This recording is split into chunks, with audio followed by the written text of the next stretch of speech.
ನಮಸ್ಕಾರ. ಕರ್ನಾಟಕದಲ್ಲಿ ಈಗ ಆಹಾ ಆರೋಗ್ಯ ಅಂತ ಹೇಳೋ ಸಮಯ. ಸೈಡ್ ಎಫೆಕ್ಟ್ ಇಲ್ಲದೆ ಮನೆಯಲ್ಲೇ ಮಾಡಬಹುದಾದ ಸಣ್ಣ ಪುಟ್ಟ ಮದ್ದು, ಅದರಿಂದ ಯಾವ ರೀತಿ ರೋಗ ನಿರೋಧಕ ಶಕ್ತಿಯನ್ನು ಹೆಚ್ಚಿಸಿಕೊಳ್ಳಬಹುದು ಅನ್ನೋದನ್ನ ಪ್ರತಿದಿನ ತಿಳಿಸ್ಕೊಡ್ತಾ ಇದ್ದೀವಿ.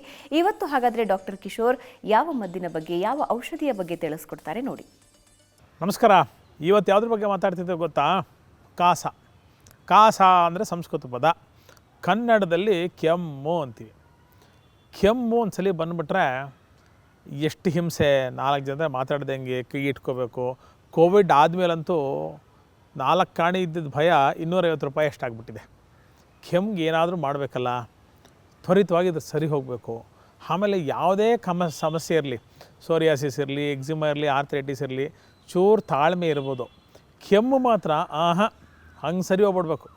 ಒಂದು ಸಲ ಕೆಮ್ಮು ಬಂದರೆ 2ನೇ ಸಲ ಬರಲೇಬಾರ್ದು ಅಂತಕ್ಕಂಥ ಇಂಗಿತ, ಅಪೇಕ್ಷೆ, ನಿರೀಕ್ಷೆ ಅನೇಕ ಸಂದರ್ಭದಲ್ಲಿ ಒಬ್ಬ ಶ್ರೀಸಾಮಾನ್ಯ ಹೊಂದಿರತಕ್ಕಂಥದ್ದು ನಾವು ನೋಡ್ತಾ ಇರ್ತೀವಿ. ಫಸ್ಟ್ ಮೋಸ್ಟ್ ರೆಮಿಡಿ ಏನು ಗೊತ್ತಾ? ಸ್ವಲ್ಪ ದೊಡ್ಡ ಪತ್ರೆ ಎಲೆ ತೊಗೊಳ್ಳಿ, ಸಿಗುತ್ತೆ. ಪಾಟಲ್ಲಿ ಒಂದು ದಿವಸ ಹಾಕಿದ್ರೆ 40 ಜನಕ್ಕೆ ನೀವು ಹಂಚ್ಬೋದು. ಆ ಪಾಟಿಗೆ ಅಷ್ಟು ಬೆಳೆಯುತ್ತದು. ದೊಡ್ಡ ಪತ್ರೆ ಎಲೆ, ಒಂದು 2 ದೊಡ್ಡ ಪತ್ರೆ ಎಲೆ, ಪಚ್ಕರ್ಪೂರ, ಏಲಕ್ಕಿ, ಲವಂಗ, ಮೆಣಸು ಎಲ್ಲವನ್ನು ಒಂದು ಚಿಟಿಕೆ ಉಪ್ಪು ಜೊತೆಗೆ ಹಾಕ್ಬಿಟ್ಟು ಬ್ರೆಡ್ ಸ್ಯಾಂಡ್ವಿಚ್ ಮಾಡ್ತೀವಲ್ಲ ಹಾಗೆ ದೊಡ್ಡ ಪತ್ರೆ ಎಲೆ ಒಂದು ಕೆಳಗೆ ಒಂದು ಮೇಲೆ ಇಡಿ. ನಿಧಾನಕ್ಕೆ ವಿಲೆದಲ್ಲಿ ಅಗದಂಗೆ ಅಗದು ಅಗದು ಅಗದು ಅದರಿಂದ ಉತ್ಪನ್ನವಾಗ್ತಕ್ಕಂಥ ಲಾಲಾಸ್ರಾವ ಇರುತ್ತಲ್ಲ ಅದು ಹೋಗಬೇಕು. ಕಷಾಯ ವಿತ್ ಕಿಶೋರ್, ಕಷಾಯ ಅಂತ ನಾವು ಸರ್ವೇ ಸಾಮಾನ್ಯವಾಗಿ ಹೇಳ್ತಾ ಬರ್ತಿರ್ತೀನಿ. ಕಷಾಯ ಅಂದರೆ ಏನು ಗೊತ್ತೇನ್ರಿ? ಯಾವುದು ಕಂಠಕ್ಕೆ ಕರ್ಷಣೆ ಮಾಡುತ್ತೋ ಅದು ಕಷಾಯ. That which scrapes the throat is called as a kashaya. ಒಳಗಡೆ ಚೆನ್ನಾಗಿ ಕೆರೆದು ಅಲ್ಲಿರ್ತಕ್ಕಂಥ ಕಫವನ್ನು ನಿಸ್ಸರಣ ಮಾಡಿ, ಸ್ವರಶುದ್ಧಿಯನ್ನು ಮಾಡಿ, ಸ್ವರವನ್ನು ಇಂಪ್ರೂವ್ ಮಾಡಿ, ಸ್ವರ ಮಾಧುರ್ಯತೆಯನ್ನು ಇಂಪ್ರೂವ್ ಮಾಡಿ, ಕೆಮ್ಮನ್ನು ಮಿಟಿಗೇಟ್ ಮಾಡಿ, ನಮಗೆ ಅನುಕೂಲ ಆಸ್ಪದ ಮಾಡಿಕೊಡ್ತಕ್ಕಂಥ ನಿಟ್ಟಿನಲ್ಲಿ ಅದ್ಭುತವಾದಂಥ ರೆಮಿಡಿ. ಈ ಒಂದು ರೆಮಿಡಿ ನೀವು ಈಗ ಈ ಕ್ಷಣ ಕೆಮ್ಮಿದೆ, ಯಾವುದೇ ಥರದ ಕೆಮ್ಮಿದ್ರೂ ಕೂಡ ಪ್ರಯೋಗ ಮಾಡ್ತಕ್ಕಂಥ ಒಂದು ಸರಳ ಉಪಾಯ. ಪೇಯ ಒಂದು ಬೇಕಲ್ವಾ? ನಮ್ಮೆಲ್ಲರಿಗೂ ಕಾಫಿ ಟೀ ಕೊಡೋದು ಅಭ್ಯಾಸ. ಕೆಮ್ಮಿದ್ದಾಗ ಏನು ಮಾಡ್ತೀವಿ?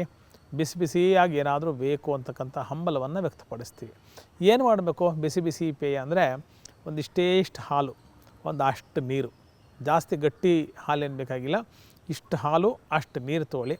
ಅದಕ್ಕೊಂದು 2 ಲವಂಗ ಹಾಕಿ, ಒಂದು ಸ್ವಲ್ಪ ಅರಿಶಿನ ಹಾಕಿ, ಏಲಕ್ಕಿ ಬೇಕಾದ್ರೂ ಹಾಕ್ಬೋದು. ನಿಧಾನಕ್ಕೆ ಕುದಿಸಿ. ಅಷ್ಟು ನೀರು ಹಾಲು ಕುದ್ದು ಇಷ್ಟಕ್ಕೆ ಬರಬೇಕು. ಇಷ್ಟಕ್ಕೆ ಬಂದಿರತಕ್ಕಂಥ ಪೇಯವನ್ನು ಫಿಲ್ಟ್ರ್ ಮಾಡಬೇಕಾ? ಈ ಕಷಾಯ ಹಾಗೇ ಚೆಂದ. ನಿಧಾನಕ್ಕೆ ಗಟಗಟ ಅಂತಲ್ಲಿದ್ರೆ ಗುಟುಕು ಕುಡಿತಾ ಬನ್ನಿ. 2 ಸಾಕಾ? ಇನ್ನೊಂದು ಬೇಕಾ ರೆಮಿಡಿ?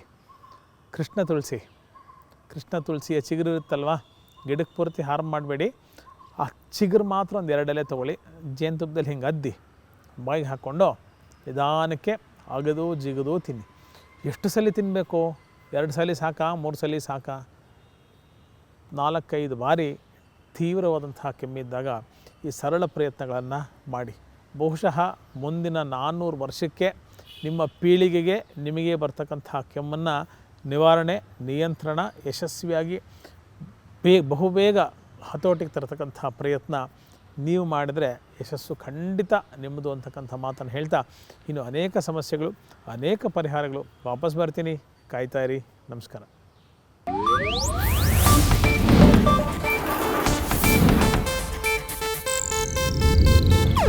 ಇದು ಏಷ್ಯಾನೆಟ್ ನ್ಯೂಸ್ ನೆಟ್ವರ್ಕ್ ಪ್ರಸ್ತುತಿ.